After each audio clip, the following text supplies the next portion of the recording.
ঘিরে কিন্তু যথেষ্টভাবে উত্তেজনা ছড়িয়েছে তোমার নওদা এলাকাতে। এবং আজকে সকালবেলাতেই দেখা গিয়েছিল শিবনগর এলাকাতে হুমায়ুন কবিরের সঙ্গে তৃণমূলের ব্লক সভাপতির রীতিমতো ভাবে হাতাহাতি এবং ধস্তাধস্তি। এরপর আবার দেখা যায় যে কিছুটা জায়গাতে সেখানেও কিন্তু একই অবস্থা, তার গাড়ি ঘিরে বিক্ষোভ দেখাতে লাগে। তাদের একটি গাড়ি ঘিরে তৃণমূল আশ্রিত দুষ্কৃতীরা ভাঙচুর করেছে বলে অভিযোগ করা হচ্ছে। কার গাড়ি এটা? আর তোমার আম জনতা উন্নয়ন পার্টির হুমায়ুন কবিরের সমর্থকদের গাড়ি ছিল এবং সেই গাড়িতে ভাঙচুর হয়েছে বলে কিন্তু অভিযোগ করা হচ্ছে। এবং হুমায়ুন কবিরের অবস্থানে বসে পড়েন রাস্তার উপরে এবং বিক্ষোভ দেখাতে শুরু করেন। প্রচুর পরিমাণে পুলিশ রয়েছে, কেন্দ্রীয় বাহিনী রয়েছে এবং পুরো পরিস্থিতি নিয়ন্ত্রণে আনার চেষ্টা করা হচ্ছে। এই গাড়ি যারা হুমায়ুন কবিরের সঙ্গে ছিলেন তাদের গাড়িতে কারা ছিলেন, তারা কেউ আহত হয়েছেন কি? কোনো আহতের খবর নেই, তবে যথেষ্টভাবে উত্তেজনা ছড়ায়। তোমার তৃণমূলের কর্মীরা প্রথমে হুমায়ুন কবিরের গাড়িকে বাধা দেয়, তারপর সেই গাড়িতে ভাঙচুর চালায়। এবং আম জনতা উন্নয়ন পার্টির পক্ষ থেকে অভিযোগ করা হচ্ছে তৃণমূল কংগ্রেসের আশ্রিত দুষ্কৃতীরা এই ঘটনা ঘটেছে। এবং ওই তৃণমূল নওদার যিনি ব্লক সভাপতি রয়েছে। গাড়ি ভাঙচুরে শেষ নয়, এর আগেরও কিছু ছবি আপনাদের দেখাতে চাইবো। মুর্শিদাবাদের নওদা দেখুন, সকাল থেকে এইভাবে বারবার উত্তেজনা ছড়িয়ে পড়ে নওদায়। হুমায়ুন কবিরকে নিয়ে 173, 174 নম্বর বুথ তুমুল উত্তেজনা ছড়িয়ে পড়ে এক সময়।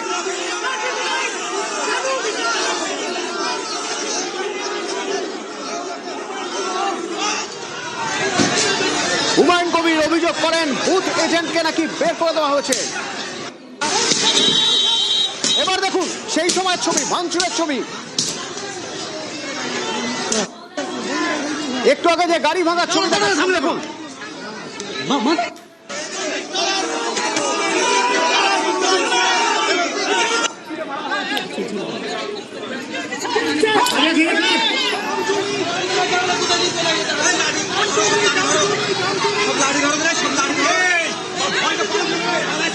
ভাঙচুরের সময়ের ছবি, যে সময় গাড়ি ভাঙচুর করা হয়। অভিযোগ উঠছে তৃণমূল আশ্রিত দুষ্কৃতীরা এই গাড়ি ভাঙচুর করে। এই গাড়ি হুমায়ুন কবিরের সঙ্গে যারা ছিলেন তাদের গাড়ি। রাকিবুল আছে আমার সঙ্গে। রাকিবুল, সেই ছবি দেখছি, গাড়ি ভাঙচুর করা হচ্ছে। কারা ভাঙচুর করছে, ভিতরে কারা ছিল, কি অবস্থা সেখানকার জানাও। দেখো এই মুহূর্তে যে নওদার যে শিবনগর এলাকায় যে রাস্তা অবরোধ করে বসেছিলেন হুমায়ুন কবির, তবে কিছুক্ষণের মধ্যেই যে বিশাল পুলিশ বাহিনী এসে অবরোধ তুলে দেওয়ার পরেই তারা বেরিয়ে যেতেই তাদেরকে আমজনতার নওদা ব্লক সভাপতি আমজনতার তার গাড়ি ভাঙচুর করে তৃণমূলের কর্মীরা বলে এমনটাই অভিযোগ। এবং তারপরেই পাল্টা আমজনতা উন্নয়ন পার্টির সমর্থকরা তারা এলোপাতারি ভাবে ইট পাটকেল ছুড়ে এবং এই ঘটনার পরিস্থিতি সামাল দিতে পুলিশকে লাঠিচার্জ করতে হয়।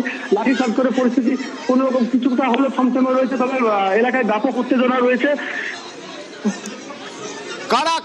কারা এদের চিহ্নিত করা গিয়েছে, কারা ভাঙচুর করছিল? দেখো ভাঙচুর করছে অভিযোগ যে আমজনতা উন্নয়ন পার্টির যে অভিযোগ, যারা তৃণমূলের দুষ্কৃতী তারা আচমকায় এসে লাঠি দিয়ে এলোপাতারি ভাবে গাড়ি ভাঙচুর করতে লাগে বলে অভিযোগ। এবং এটা অভিযোগ যে তৃণমূলের অভিযোগ যে আমজনতা উন্নয়ন পার্টির সমর্থকরা তারাই লাঠিচার্জ করে এবং তারাই এসে মারধর করে। এবং যে গাড়িগুলো ভাঙচুর হয়েছে, যে গাড়িগুলো ভাঙা হয়েছে, এগুলো কি আমজনতা উন্নয়ন পার্টির গাড়ি? আমজনতা উন্নয়ন যে নওদা ব্লক সভাপতি রয়েছেন মদন, এবং তিনি সেই গাড়িতে ছিলেন, সেই গাড়িতে করে তিনি হুমায়ুন কবিরের পিছন যাচ্ছিলেন এবং আচমকায় তার গাড়ি ভাঙচুর করে বলে অভিযোগ। তারপরে গাড়ি যখন ভাঙচুর হয়, গাড়ি ভাঙচুর হওয়ার পরে আমজনতা উন্নয়ন পার্টির যারা সমর্থক রয়েছেন কর্মী, তারা কিন্তু একেবারে লাঠি ইট পাটকেল নিয়ে তৃণমূল কর্মীদেরকে লক্ষ্য করে। সঙ্গে থাকো।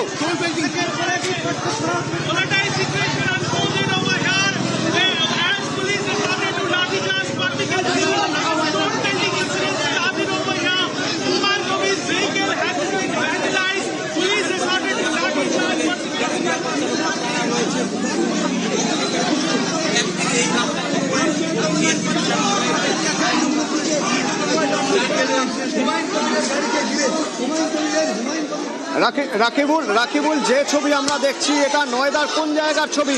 এত মানুষ লাঠি নিয়ে বেরিয়ে পড়েছেন, এরা কারা? এদের কিভাবে সামলানো হচ্ছে? বাহিনী কি করছে?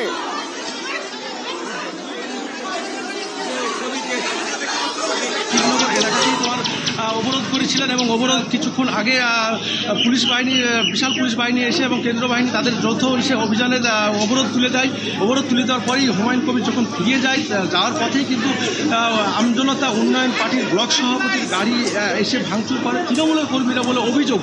রাকিবুল, তাহলে আমরা যে কিছুক্ষণ আগে দেখছিলাম রাকিবুল যে অবরোধ করছেন হুমায়ুন কবির রাস্তায় বসে, সেখান থেকে এটা কত দূরে? এই জায়গাটা আমি একটু লোকেশন বোঝার চেষ্টা করবো, সেখান থেকে এটা কত দূরে, এটা কোন জায়গা?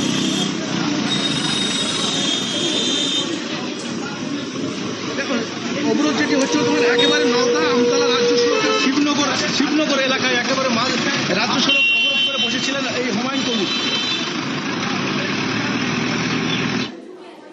কিছু পায় না अपने रहने नहीं साला ना रहने कभी नहीं मिलता साले को इन लोगों जितना डिटेल अच्छा करके दो সেই রাস্তা হুমায়ুন কবির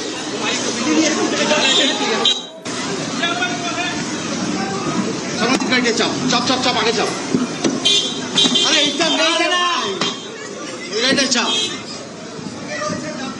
রাকিবুল, আমরা তো দেখেছি সকাল থেকে উত্তেজনা ছড়িয়ে পড়েছে এখানে এই নয়ডায়। এখানে হুমায়ুন কবির তাকে বাধা দেওয়ার অভিযোগ উঠেছে, তিনি অবস্থানে বসে গিয়েছিলেন, সকাল থেকে উত্তেজনা ছিল। তারপরে যখন এই রকম একটা ঘটনা ঘটছে, বাহিনী কোথায়?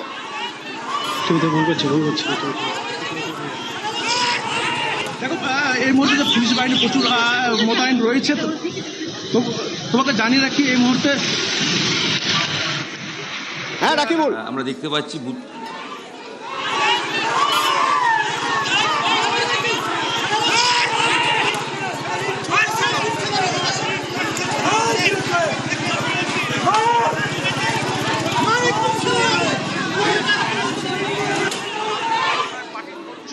হাতে লাঠি, গাছের ডাল, ডান্ডা, মুহুর্মুহু ইট ছোড়া হচ্ছে। একের পর এক গাড়ি ভাঙচুর হয়েছে। নওদার ছবি।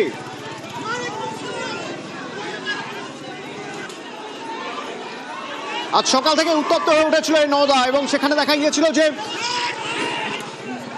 হুমায়ুন কবির 173 আর 174 নম্বর বুথে, সেখানে তাকে ঘিরে উত্তেজনা ছড়িয়ে পড়ে। বুথ এজেন্টকে বের করে দেওয়ার অভিযোগ করেন হুমায়ুন কবির, পাল্টা তাকে গো ব্যাক এলোপাতাড়িভাবে আমজনতা উন্নয়ন পার্টির কর্মী সমর্থকরা তৃণমূল কর্মীদেরকে লক্ষ্য করে যখন ইট পাটকেল ছুড়ে, সেই সময় কিন্তু এবং পরিস্থিতি সামাল দিতে বিশাল পুলিশ বাহিনী এসে পুলিশ বাহিনীকে লাঠিচার্জ করতে হয়। লাঠিচার্জ করে পরিস্থিতি সামাল দেয়। তবুও এলাকায় কিন্তু ব্যাপক উত্তেজনা হয়ে রয়েছে এবং তুমি দেখতে পাচ্ছ যে এলাকায় একেবারে উত্তেজনা, এবং যে পাড়ায় এবং বুথ কেন্দ্রে কিন্তু এখন ভোটার সংখ্যা কিন্তু কম। ভোটাররা তারা কিন্তু বুথে কিন্তু ভোট দিতে আসতে ভয় পাচ্ছে, কারণ যে কোনো সময় দুর্ঘটনা ঘটতে পারে বলে এমনটাই অভিযোগ তৃণমূল কর্মীদের।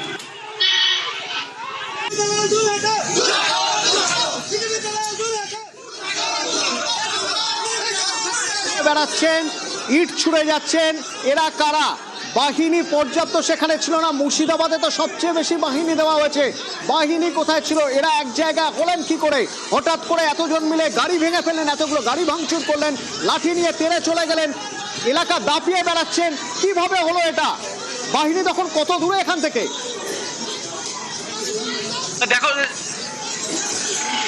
দেখো যে লাঠি এবং ইট পাটকেল নিয়ে ছুটছে তারা, কিন্তু একেবারে আমজনতা উন্নয়ন পার্টির তারা কর্মী এবং সমর্থক। এবং যে অভিযোগ করছে তৃণমূল কংগ্রেসের পক্ষ থেকে, যে অভিযোগ ব্লক সভাপতি করছেন, আমজনতা উন্নয়ন পার্টির প্রার্থী যিনি রয়েছেন হুমায়ুন কবির, তিনি কিন্তু গাড়িতে করে তারা